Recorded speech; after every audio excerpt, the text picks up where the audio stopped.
Hello, this is Leela from Miss Leela Pink Journey. Thank you so much for stopping by and watching as I share with you how to create a quick face mask. I learned this from a fellow YouTuber, and he was kind enough to share his template. So towards the end of this video, I will share with you his contact information so that you too can grab this template. If you like what you see, please like and subscribe to my channel. So first off, I cut out his template and I'm going to use it to create several additional cutouts of my fabric. I am going to cut out regular 100% cotton fabrics and also fabrics that I have sublimated on, because many of the fabrics I'm using are also for logos and names and quotes. So first of all, you turn the fabrics inside. You put the insides in as I've done there, and you're going to sew right down the peak of those seams. See, I put a sublimation print there on top of a cotton layer. They are going to be my top piece, and I'm going to sew right across that top peak there. Going to sew across the top peak and the bottom peak, and those are, I'll tell you what they measure, they're about 1.5 inches. So I take those and I'm going to sew across a bunch of them there. One is for the back of the mask and the other is for the front of the mask. I try to do a bunch at once. So now that I have stitched the top and the bottom of each of those peaks that we have cut in the fabrics, I am going to sandwich them together. The two pretty fabric pieces will face each other. So I'm going to lay it in there just how I wanted to show on the mask. The two pretty pieces are facing each other. The front and the back, where you can see the stitch marks was sticking out. You'll see it again on the next one.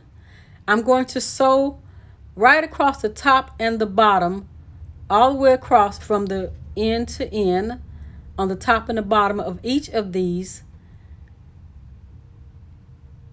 And I'm going to leave an opening on each end so that I can flip it inside out.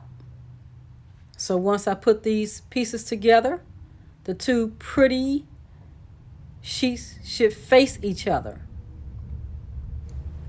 So now that I have, I'll be right back, already sewn the top and the bottom of each piece on the mask, and I left the opening so that I can flip the mask inside out,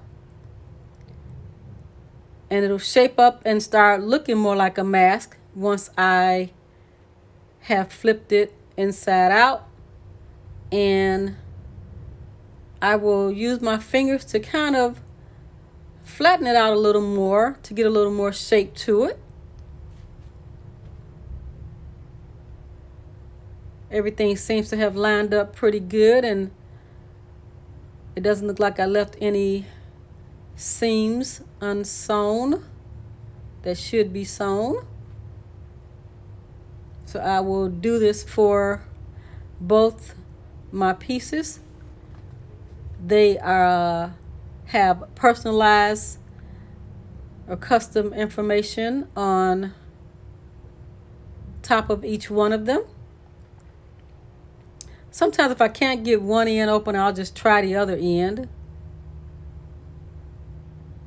because I don't want to rip my seams. So you have to be careful with that. You want to be gentle with it, but you kind of got to get it out of there. So I have both of those pretty much set to go. flatten it out as good as I can.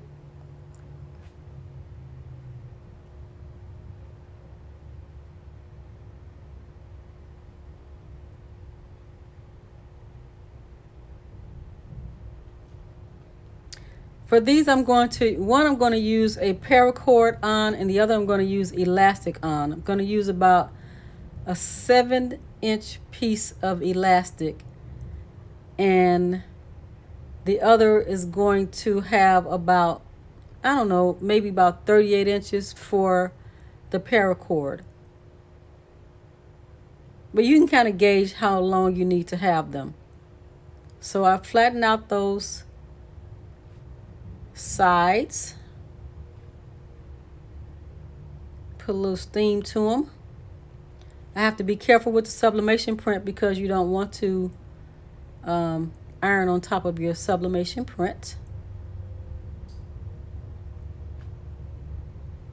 But you can definitely iron on the back of it, or you can have a piece of copy paper or something and lay it on the top of it to iron. But I just don't even suggest that you iron on top of the sublimation print. I completed the first mask by using 2 7-inch pieces of elastic on each side, and the other one has a 38-inch paracord. So I learned this technique from C.A. Golf Customs. He has a YouTube channel, C.A. Golf Customs, and that is where the template is found, right here on YouTube. Thank you so much for watching. I really appreciate it, and I would like for you to like and subscribe. Have a great day. Be safe.